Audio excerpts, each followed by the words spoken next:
Imagine coming home to find 50 strangers cannonballing into your brand new pool, guzzling beer on your deck, and your HOA president smirking like she owns the deed, only to bill you for the cleanup while whispering lies that you're the neighborhood Scrooge. But what if the quiet guy they slandered turned the tables with ice-cold smarts, exposing her empire of petty rules as a crumbling house of scams? In the sun-drenched suburbs of Willow Creek, Virginia, where every lawn was mowed to military precision and every mailbox matched like soldiers on parade, lived Alex Rivera, a software engineer who'd scraped together every penny to buy his slice of the American dream. The neighborhood looked like a postcard: white picket fences, kids on bikes, the faint scent of barbecues on weekends. But beneath that glossy veneer lurked the iron fist of the Willow Creek Homeowners Association, a beast that devoured freedom one nitpicky fine at a time. Alex had moved there 3 years ago with his wife Mia and their tween son Theo, drawn by the promise of quiet streets and good schools. Little did he know, peace came with a price tag and a president named Brenda Hayes, the ultimate HOA Karen, who ruled with a velvet glove over a steel trap. Brenda was the picture of suburban sanctity, mid-50s. Perfectly coiffed bob, pearls that screamed "I'm better than you," and a smile that could curdle milk. She preached community harmony at every meeting. But her version of harmony meant enforcing rules so absurd they made the DMV look fun. No visible trash cans on Tuesdays? Fine. Holiday lights up past January 5th? Warning letter. And God forbid your grass grew a quarter-inch too tall, she'd measure it herself, ruler in hand, lips pursed like she'd caught you stealing from the church collection plate. It's all about maintaining property values, she'd coo. But everyone knew it was about her ego, perched on her throne as HOA pres for a decade, unchallenged because fear kept mouths shut. Alex kept his head down at first. He wasn't the type to rock boats, he fixed code bugs for a living, methodically unraveling knots in silence. But whispers started soon after he installed that pool, a sparkling blue oasis in his backyard, complete with a sleek deck and solar lights. Neighbors eyed it enviously during block parties. But Brenda?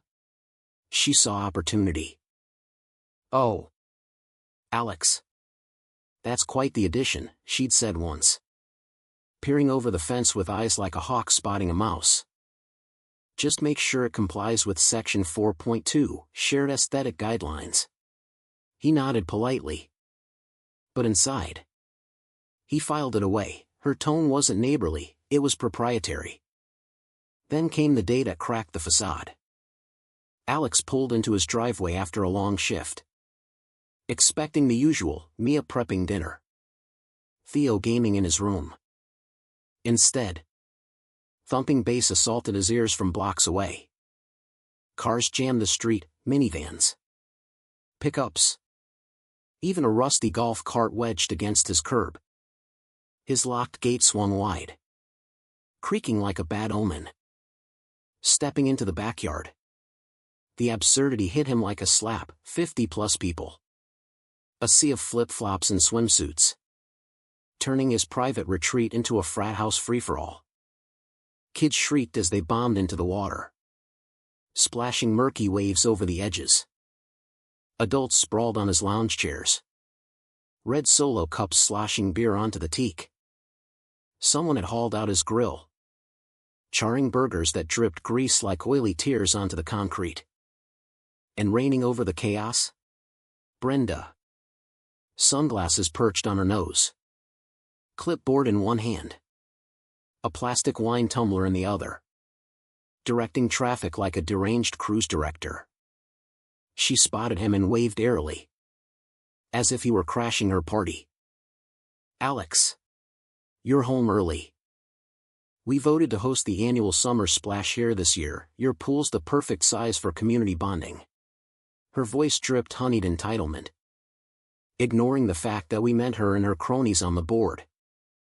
Per HOA bylaws, properties with recreational features can be designated for shared events to foster unity. Hope you don't mind, it's for the greater good. Alex stood frozen, watching a kid trampoline his son's favorite pool noodle into the filter, clogging it instantly. Mia's handmade garden flags, embroidered with family jokes, lay trampled in the mud. Theo's birthday banner, prep for next week, dangled half-ripped from a chair. The air reeked of sunscreen, chlorine, and smug hypocrisy. Clean up? Brenda laughed when he muttered something about the mess.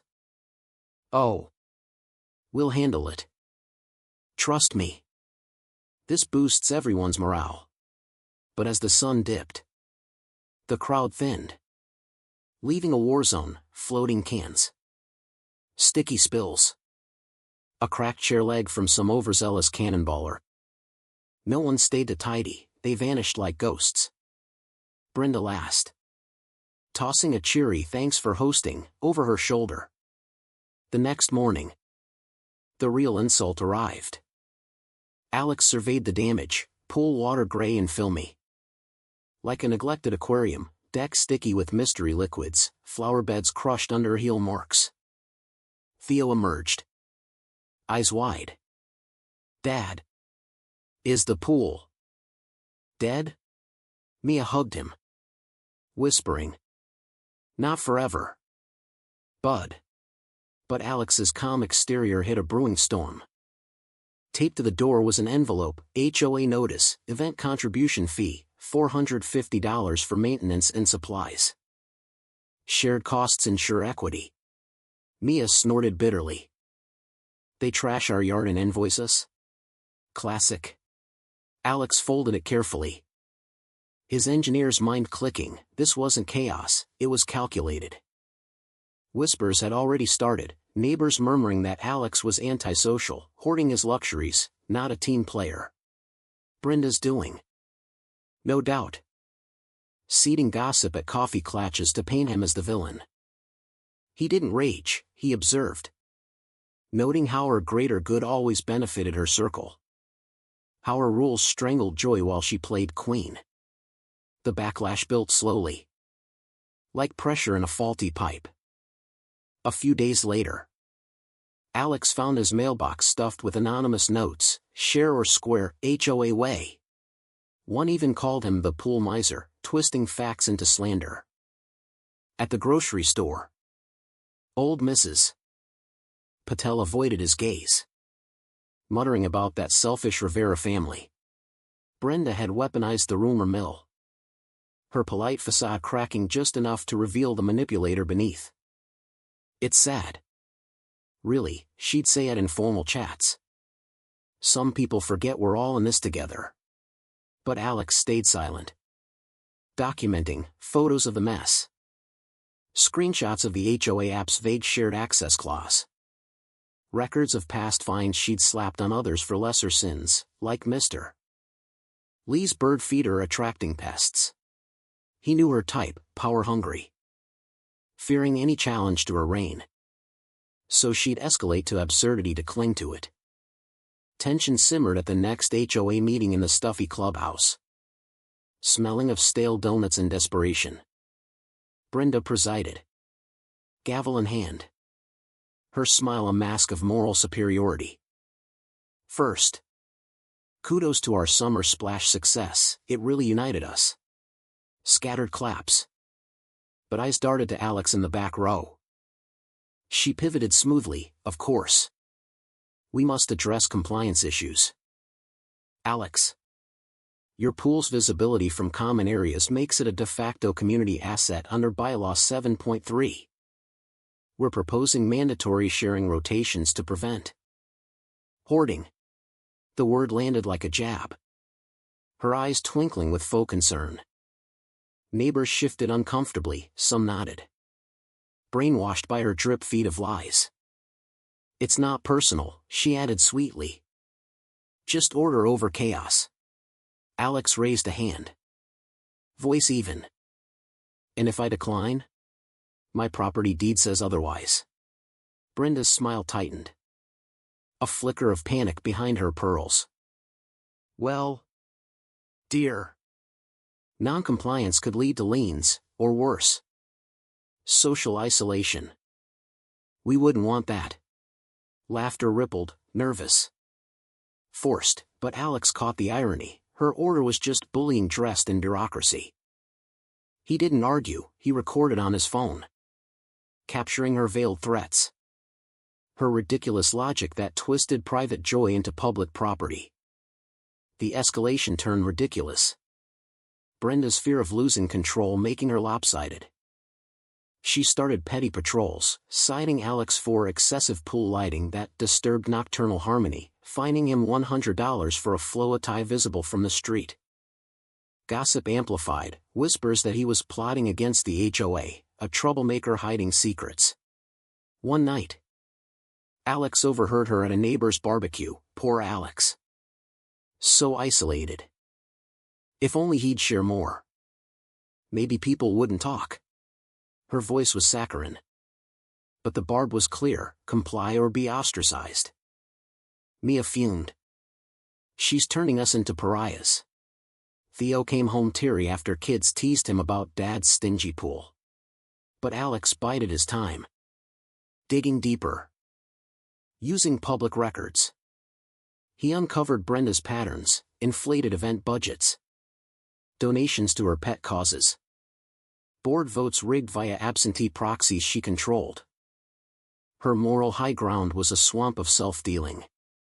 He allied quietly with disillusioned neighbors, like quiet accountant Mr. Patel, who'd been fined 4 non-conforming garden gnomes. She's terrified of audits, Patel confided.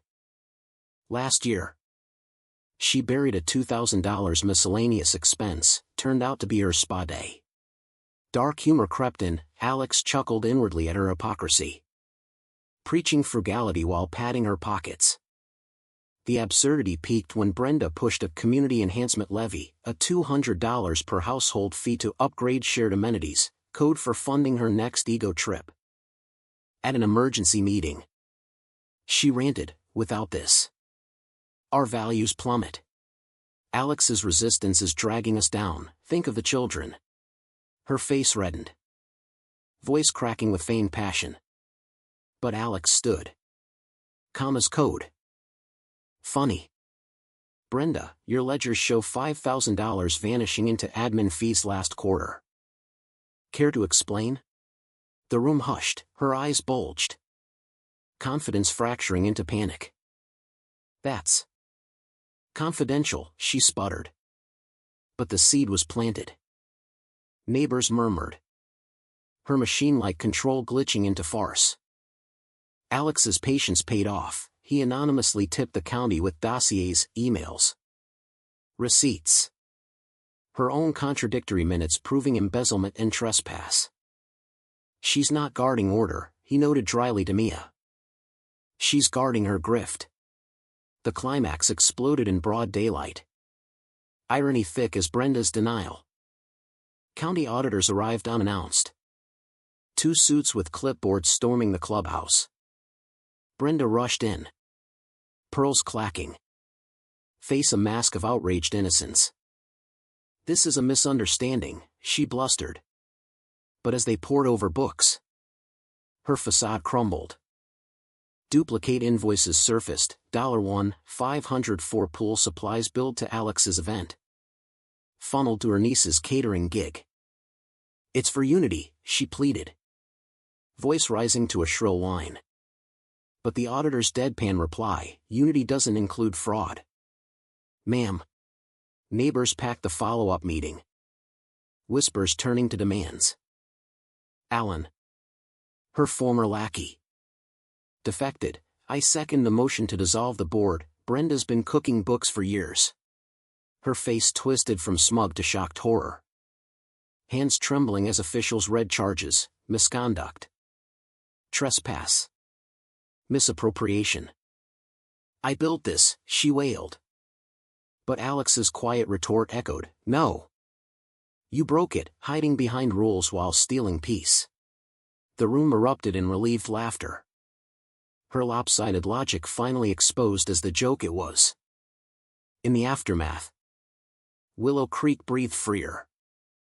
The interim board scrapped absurd rules. Refunded fines. And the pool sparkled privately again. Theo's birthday bash went off without a hitch. Neighbors attending genuinely. Not coerced. Brenda slunk away. Facing charges. Her moral empire in ruins, fined heavily. Position lost. Gossip now aimed at her hypocrisy.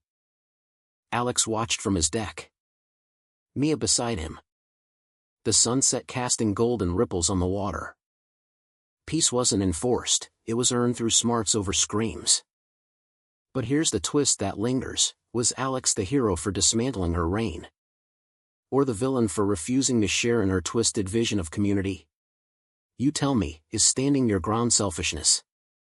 Or the ultimate act of justice?